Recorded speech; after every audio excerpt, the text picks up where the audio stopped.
Hello again, Michael Ware with the Iowa Firearms Coalition. We have with us today Mark Vaughan. You may know him from the uh, Oklahoma Rifle Association, maybe better yet, from NRA as a vice president. But real quick, I want to share a screen here. For those of you watching, you'll be able to see it.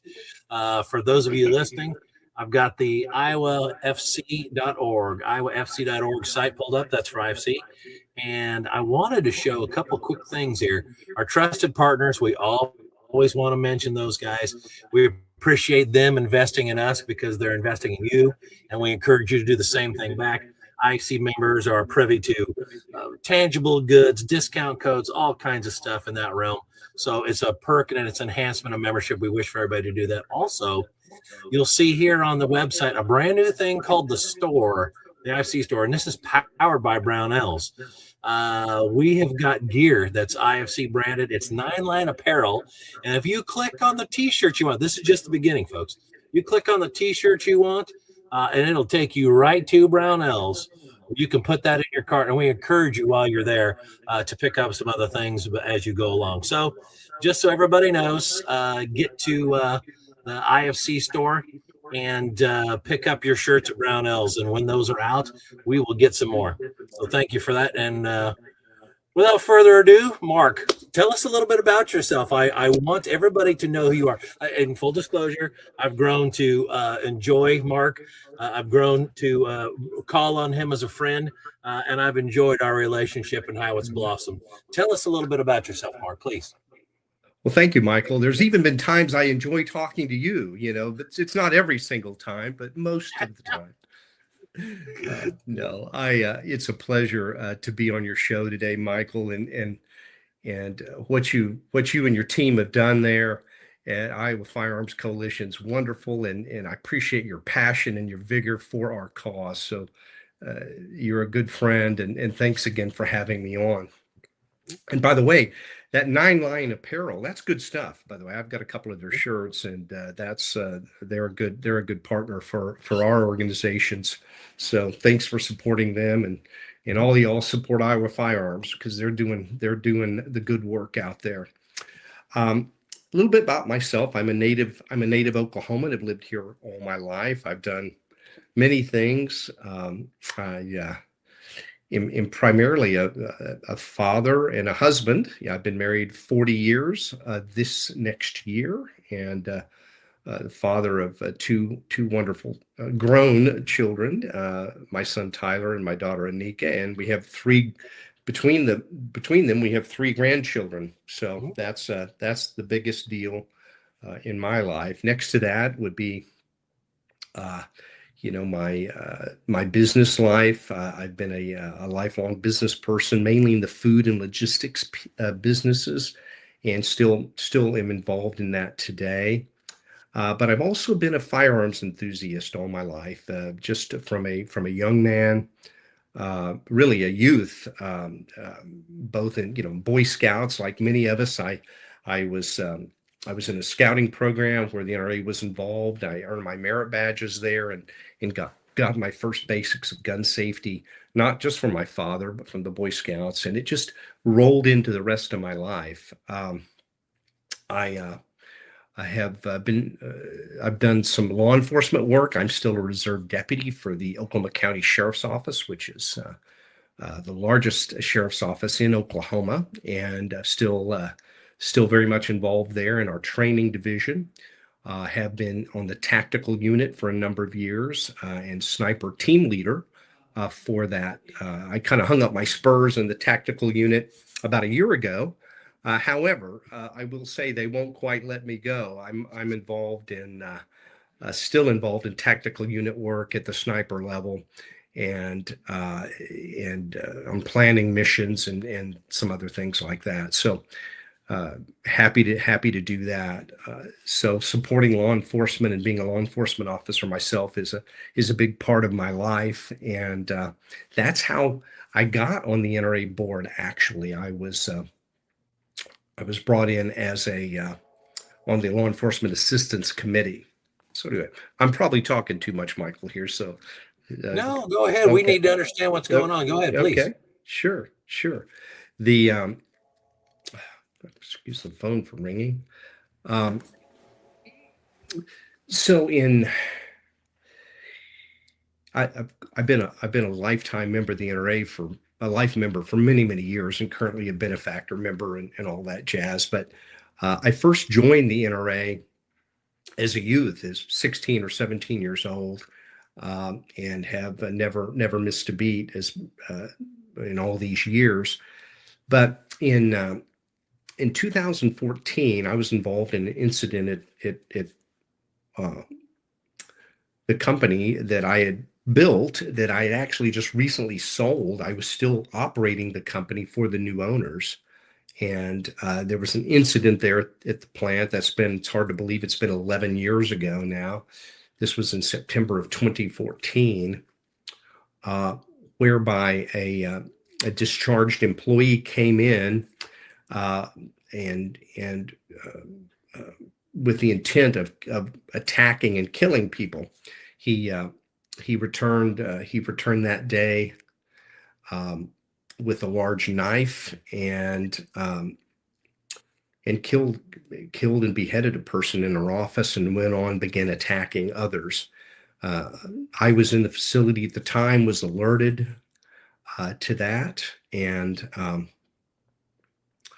went to my automobile and got an AR-15 that I keep in there, and I ran into the building and found the perpetrator, and in the act of attacking another person, actually cutting the neck of another person.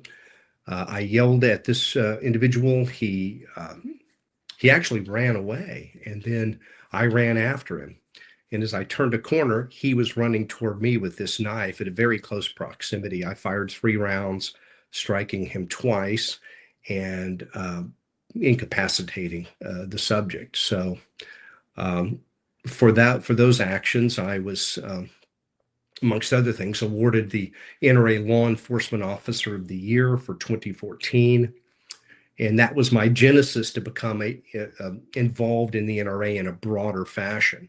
And so I joined the NRA Law Enforcement Assistance Committee, a committee, by the way, which has been around since the early 60s, helping law enforcement agencies with training and curriculum to have the best information and best training available to their officers out there on the street.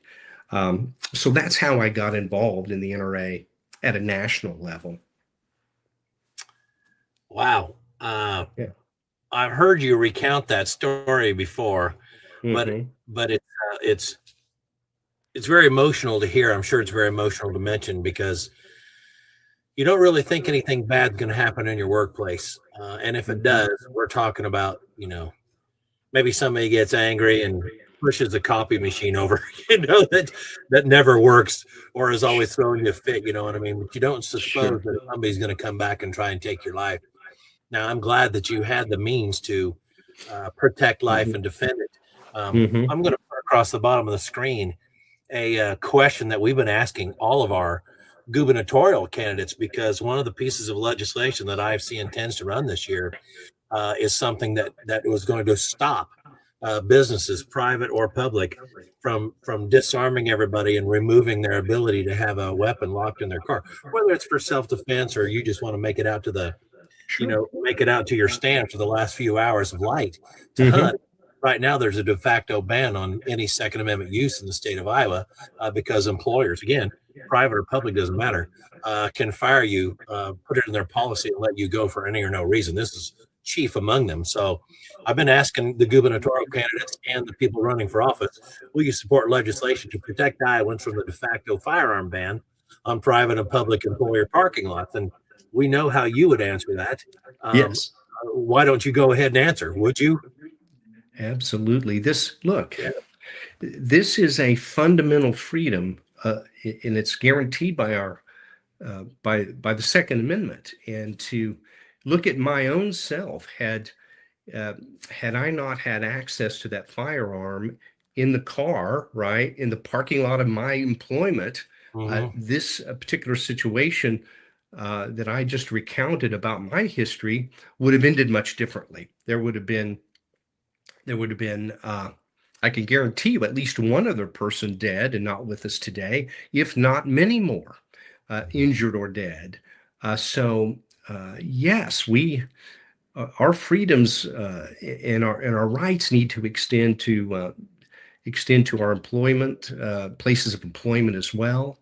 And this is something Oklahoma tackled, years ago. So it is uh, um, it is legal in Oklahoma to have a firearm in your place of employment, in your vehicle parking lot, in your place of employment.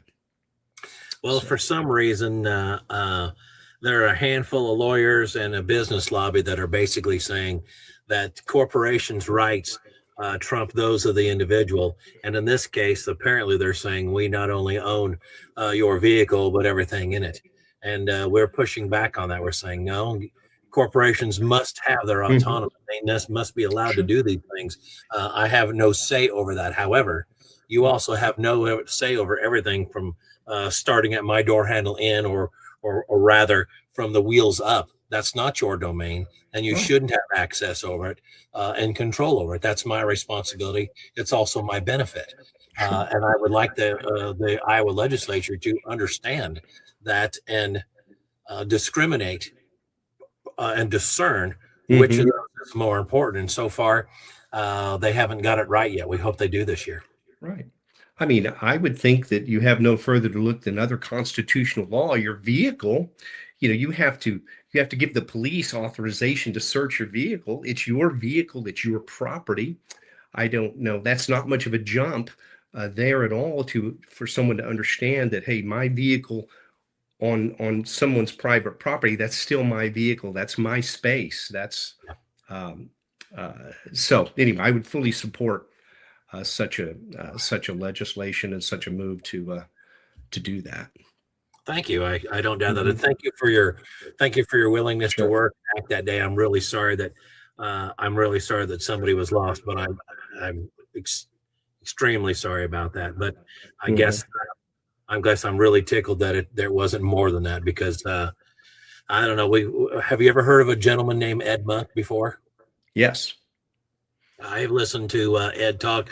IFC's paid him to come to town to visit with folks in churches and the Mhm. legislature, all these other things. He's presented many places, and he's very honest. Hey, this is a matter of time and math. When something bad happens, and it can, and sometimes does, then how long are you going to wait to stop it? And are you Yeah. going to be equipped to stop it? Uh, Sure. I can make phone calls and hope for the very best in response times. And around Iowa, in cities, they do a pretty darn good job. It's minutes, and in the rural area, it's a lot of minutes. But so they do a great job. But man alive, even if the response time was something as little as 2 minutes, that's an eternity for a bad guy to create chaos and Mhm. destruction. So you've got to be Well, armed and you've got to be willing. and you've got to be prepared. I mean, as any law enforcement officer will tell you, it's so important. And frankly, I have run before that incident I just mentioned. I'd run scenarios. What would happen if this happened? What would I do? I mean, because we go to our lowest level of preparation in an emergency, right? People think they're going to act in some way. If they've not prepared themselves to act in such a way, they will not step up to that plate. Yeah. Okay. But that preparation, it can be mental preparation. Okay. Because in an emergency, your mind has this filing system, right? And it goes in there, and because it doesn't have time to create solutions, Michael, in those, it goes to a file. And if there's a file in there that says, oh, this is a solution, it picks it up and runs with it. But if it goes through there and doesn't find a file that's applicable to that situation, you can spin. And that's what, we call, freezing Yeah. or not acting, right? Because Yeah. it's not that this person is a coward necessarily. It's just that they haven't prepared for that reality. And so their mind is in a spin, right? It doesn't know what to do. And those seconds can often mean the difference between surviving, such an incident and not. And of course, the base understanding that you're going to have to perhaps someday um, uh, act with extreme violence, right? In a situation like that, you have to be prepared to do that. Well, And sorry, go ahead. and it's not just about going out and pulling a trigger, right? It's preparing your mind for those scenarios. I agree. The mental prep precedes everything else. You must have it. I've shared this. I don't think I've shared this with you. I know that you and I have been very busy, and I apologize. We haven't had a chance to catch up. I'm looking forward to that soon. Right. But my daughter was in a neighboring town getting some fuel, and she noticed somebody that was clocking her, much older than her, and he was watching her and staring her down and pay attention to what she was doing. So, and we have walked through these scenarios, these mental scenarios, many, many times, a lot, to the point where I know that she's sick of talking about it. Right. Right. And it's just what dads do. You know what I'm talking about. And for the daughters out there listening, dads love you. This is what we do, right? So she knew what was going down. She could see what was in front of her, and she noticed the guy left the convenience store, walked over there, and then was peering through the very edge of the glass, right? Just an eyeball. And so she knew where he was at, and she found a way to exit the store quickly and run to her car, get in and get it locked. And he tried to come at her and tried to stop the car when she went to leave, and she wasn't going to allow herself to be stopped. And so she made it out of there and went the opposite direction that she ordinarily would have. So she had her thinking cap engaged, and she did really well. I have a few small criticisms with the things she left out, but overall she did really well. And the reason why is because she had mentally prepared for that. We talked about those things. Know where these people are at. Have a plan, have a contingency for when that plan slides sideways. What are you going to do about this? The whole time she had her hand on her pepper spray, ready to pull it out and deploy. She had an index with her finger on. I mean, she was relatively ready. As a 16-year-old girl, you don't have a ton of tools, right? And I'm glad about that outcome. But I'll tell you, it started with the mental prep associated with that. And it makes all the difference. And so I know you're right about that. I'd like to ask you, Mark, what kind of mental preparation would you be recommending for the people listening to this? Well, I think I said it just briefly, my last comment, that you have to prepare yourself, right, to act with extreme violence. Okay. And that's tough for people that don't have that bent, right? That, when you go to defend yourself, because you may just have one shot at it, right? You may, whether that's hitting someone with a fire extinguisher or a chair, or, with an edged weapon, or even, with a firearm, you have to be prepared mentally to act with violence. You also have to be prepared to step that down as you apply that, if it's warranted, right? If that perpetrator changes channels, if that perpetrator de-escalates, you have to de-escalate with that as well. You have to be prepared for that. You can't overrun the situation. You get into legal issues that way. But the first hurdle is you've got to prepare that someday I may have to take violent action, right? And I've got to go all the way with it, right? All the way to the point of changing the behavior you're looking for in that perpetrator, right? In that other individual, right? So, but I encourage people in their daily environment, their home, their office, gas station, whatever. Hey, I pull up. What am I looking for? What are those spooky spots here? What if someone like your daughter encountered? What if I see? What do I do next? And just running through those scenarios gives puts that file in your filing cabinet that you can access instantly. Okay. And those seconds make a difference in your survivability in such situations, whether it's, with a firearm, whether it's with your instruments God gave you, there, or your fist, or your knee, or your foot, or whatever it is. It all works the same. If you're prepared to take that action, you will take that action more decisively and with greater effect. I'm curious, did you ever have your kids or your wife or anybody go through any classes? I mean, we're talking a lot about the what in terms of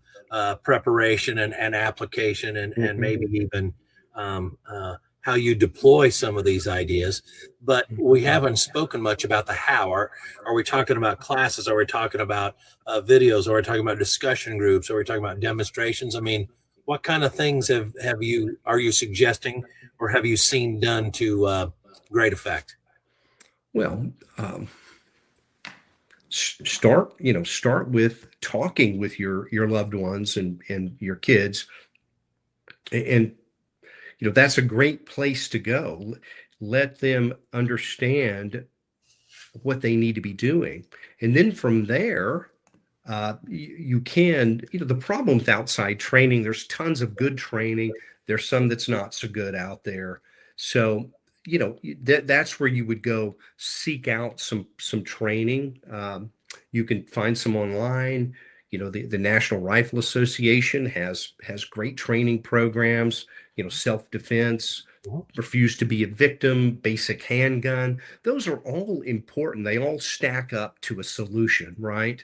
But that first, the understanding that the best part of prep is mental, right? Get mentally prepared, then seek out fundamental training and work on those fundamentals, right? We don't all need to be Navy SEALs, right? Or special ops folks. That's not the level we're looking for.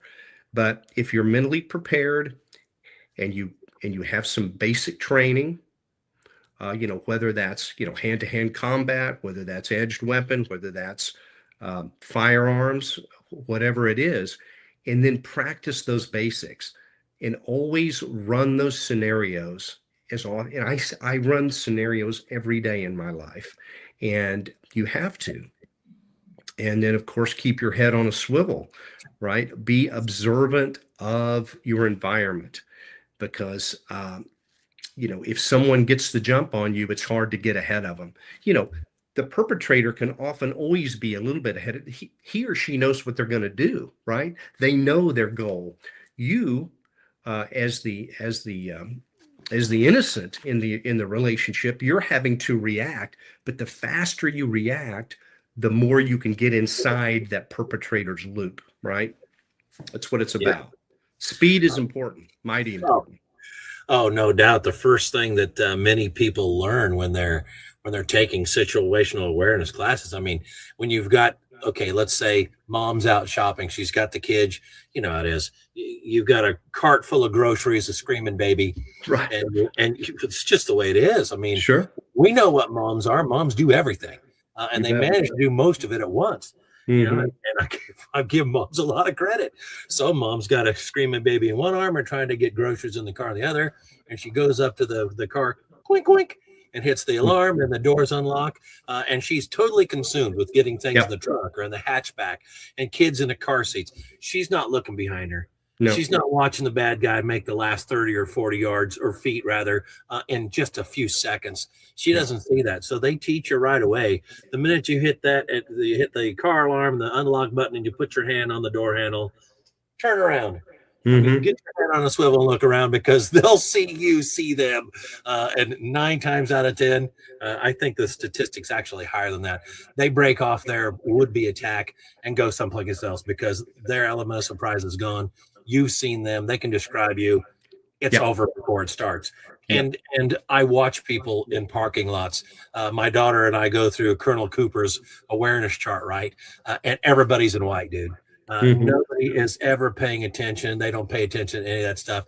Now, occasionally, my daughter and I will joke. We'll see somebody and she'll be, ooh, yellow. And so I'm like, what do you think? And she'll be like, a cop or military for sure. So there aren't as many as there had ought to be, Mark. But maybe that's just the way it is. But I wish that would change. I really do. And it can change. We can reinforce it with our loved ones, just like you did.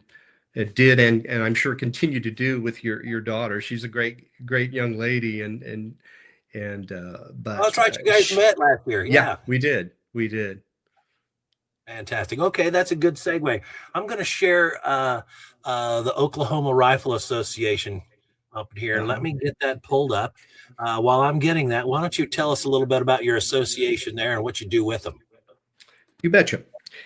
The Oklahoma Rifle Association, we're the official NRA state association for the state of Oklahoma. We have been in existence since way back in 1927, so we're approaching 100 years old here in a couple of years. We have a strong legislative liaison program. You know, I'm at the state capitol frequently, along with our staff, and we make sure the legislators know what's important to Oklahoma gun owners, and we are the go-to resource here in the state for our lawmakers on matters of the Second Amendment and that foundational freedom of protecting oneself. So it's mighty important work. We also do things other state associations, many do. We have state matches, you know, for rifle and air rifle and youth programs, and we're involved in training NRA women on target programs, and a multitude of other gun community, firearms community events throughout the state. And it's just here in Oklahoma is a bit like Iowa. Our gun rights are secure, but you know what? You go back 20 years, our comrades in Colorado and Oregon and some other states thought their gun rights were secure as well. It's a much better plan to stay on the offensive, to have a strong bulwark of support throughout the state, rather than to play catch up when you're behind. So our intent at the Oklahoma Rifle Association is stay ahead of the curve, be good stewards of our Second Amendment foundational freedoms that we all love so much, and just be there for our gun owning community when we're needed. Well, you can go visit that at oklahomarifle.org. Now, we spoke about this briefly. You're what, first vice president of NRA? That's right. I this past April, I was elected as first vice president of the National Rifle Association. Had been serving as second vice president. So you've probably heard quite a bit about NRA 2.0. We're kind of the new leadership team there, on board leadership, and it is exciting the changes we've wrought in the organization. It's a 150-year-old plus organization. There's lots of great history, lots of great legacy, but we have to build for the future, and that is what we are working on day in and day out. I believe today I've had this is just a few days before Christmas. I believe I have 3 calls on my agenda today with the NRA on certain matters. So it's and that is a typical day. Yeah. Very rarely does a day go by, even a weekend day, where I'm not on the phone or on a call or in a meeting with the NRA. So when I was sharing oklahomarifle.org, I forgot to mention what you're serving as the president there as well. Yes, I currently serve as president of the Oklahoma Rifle Association, and I've got a great team, but it keeps me busy. It does. I have no doubt. So how are you able to do all these, take care of all these responsibilities and remain married? I'm curious about that. Well, that is an excellent question. One, my wife, same question my wife poses to me quite frequently. How do you stay married to me with all this going on? But no, she's a great and a long-suffering woman. This I can tell you. But it can be tough to maintain. Matter of fact, it can be impossible to maintain balance at certain periods. I mean, sometimes it's just, you know, with business and with my public service work with the NRA and the ORA, sometimes you can't get there. But I do try to set aside periods where I do connect with my family and my spouse. Last week, for instance, I took off a couple of days. Not that I didn't have a call or two interspersed in there, but we took off a couple of days, went out of town, had a great time, went to the beach, and just hung out together. You have to have those times to recharge. And I'm sure my wife would say that we need more of those recharge periods, but we get them done when we can. I understand. Would you do me a personal favor? And I'm not just throwing this out there. I really mean it. I'd like for you to, I'm sure you'll see your bride or be with her at the end of the day, whatever. Right. But would you let her know from the folks at IFC that we appreciate your work? Okay. And when I say, and I don't mean just yours, Mark, when I want you to tell her we appreciate her work, because I Okay. know, you know, and that many of the people listening know that these things don't get done without the full support of spouses that care, that get everything else done so Sure. that you can do this. And so spouses never get the credit that they had ought to. Let her know we appreciate her work so that you can do yours. And I sincerely mean that. Please let her know. Well, that is mighty important. You mentioned that, and I will do so, Michael. That you're right. We this male, female, whatever. We dedicate ourselves to worthy causes, but someone has to be back home picking up the slack, paying the bills, you know, doing whatever it takes to run the household, keep things all put together. And she is that person, and she's wonderful. And Kudos to Mrs. Vaughn then. yes, Fantastic. thank you. All right. I wanted to touch on a handful of things. Okay. I think I've got all my boxes checked. But before I let you go, I know that you're a busy guy and you got to keep moving. I understand that. Thank you for your time today. Would you be willing to tell us something about yourself? Maybe not necessarily secret, but something very few people know about you. Like, for example, maybe you're a tremendous shower singer. I don't know, but share something about Mark Vaughn that we don't know. Oh my gosh. Well, I do, and you mentioned it. I don't know about a shower singer, but I do. I do like to sing. I sing around the house. It drives my wife nuts. You know how can you be so happy? Like and but yes, I do. I do like to sing around the house and with the grandchildren, and certainly with my children, but certainly with the grandchildren now. I try to sing with them, and I think they appreciate it. I know my two grandsons; they're just 3.5, but they start to sing a little bit too. I think singing has become something that they like to do. So that is a little bit of an unknown fact about me. I do sing in the shower and around the house and in the backyard, Great. and I don't know how good I am, but no one's hauled me away yet for it. So Well, they say that, well, I don't know if they say this, I'm assuming this, but it seems as if when God places joy in you, it manifests itself often as singing. So I think that may say something about you. And I would looking forward to maybe hearing you someday. Maybe that might be fun. okay, we'll set that up. We in a private setting, of course, with Yes, no of course. no. I wouldn't dare have a phone ready to go when that happens. I wouldn't do that to you, Mark. I wouldn't. Right, right. So, no, Oh thank my you very God, much. I appreciate you coming on today on you bet. IFC's Warrior Wednesday. Thank you for your advocacy work. NRA could do far worse than you helping and giving your time and energy and your acumen. I really appreciate that. All right. Oklahoma Rifles, I'm sure, impoverished without people like you there. I appreciate it. And I've had the privilege, guys, of working with some other folks at Oklahoma Rifle. Again, that was oklahomarifle.org. Fantastic organization. You should be part of it. These are really first-rate people volunteering and doing tremendous work. So thank you again for all that. Mark, I'll let you have the last word, and then I'll play the outro. Go ahead. Okay. Well, thanks again, Michael, for having me on. It's been real fun, fun and a pleasurable experience, and I want to say how much I appreciate all you do.